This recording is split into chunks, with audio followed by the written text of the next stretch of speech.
5 2 ਕਿੱਲਿਆਂ ਦਾ ਕਿ ਇੱਕ ਦਾ? 2 ਕਿੱਲੇ ਦਾ 1 ਕਿੱਲੇ ਦਾ 2 ਕਿੱਲੇ ਦਾ ਨਹੀਂ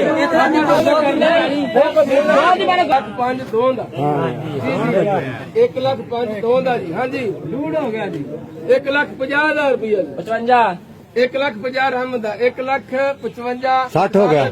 60 हो गया 1 ਲੱਖ 60 ਭਾਈ ਯੂਸਫ 65 70 हो गया 70 हो गया ਇਫਤਖਾਰ ਦਾ 75 80 हो गया ਹਾਂਜੀ 80 हो गया ਹੁਣ ਤਾਂ ਲੈ ਕੇ ਰੋਕ ਲੈਣਾ 80 हो गया 80 ਜੀ ਇਫਤਖਾਰ 1 ਲੱਖ 80 82 5 और चक ला 85 ਭਾਈ ਯੂਸਫ 85 80 ਹੋ ਗਿਆ 90 हो गया चक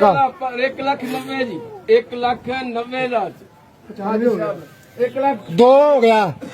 2 हो गया रुपया हो गया जी किले का 2 लाख रुपया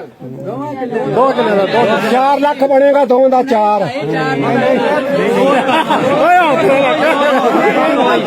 2 ਲੱਖ ਹੀ ਬਣਨਾ 2 ਲੱਖ ਹੀ ਬਣਨਾ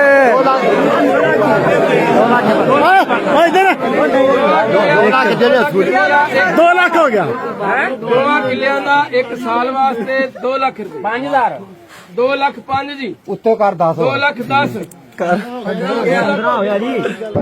20 कर 2 लाख 20 2 लाख 20 50 कर 2 लाख 50 कर तेरा 20 आ 2 लाख 50 हो गया 2 किलियां का 2 लाख 50 2 किलियां का 55 कर 55 2 55 जी 5 और कर उत्ते 2 60 हो गया जी 60 क्या 2 60 70 हो गया 60 70 हो गया 2 70 इफ्तिखार 2 70 खबर कर 2 70 इफ्तिखार ਦਾ 1 साल ਦਾ 2 ਕਿੱਲਿਆਂ ਦਾ 2 70 2 ਲੱਖ 70,000 ਰੁਪਇਆ 1 ਸਾਲ ਦਾ ਇਫਤਖਾਰ ਦਾ 3 ਵਾਰੀ ਬੋਲਾਂਗੇ ਜੇ ਕਿਸੇ सोमवार ਨੂੰ ਪੈਸੇ ਗਿਣਾ ਲਿਆ ਜੋ ਜਾਂ ਜ਼ਿਲ੍ਹੇ ਨੂੰ ਗਿਣਾ ਲਿਆ ਜੋ ਟੋਟਲ ਸਾਰੇ ਵੈਰੀ ਲੰਮਾ ਵਾਅਦਾ ਨਹੀਂ ਕਰਨਾ ਵੈਰੀ ਗੁੱਡ ਵੈਰੀ 3 ਵਾਰੀ ਬੋਲ ਲੈ ਹਾਂਜੀ 2 ਲੱਖ 70,000 1 ਸਾਲ ਦਾ 2 ਕਿੱਲਿਆਂ ਦਾ ਇਫਤਖਾਰ ਦਾ ਹੈ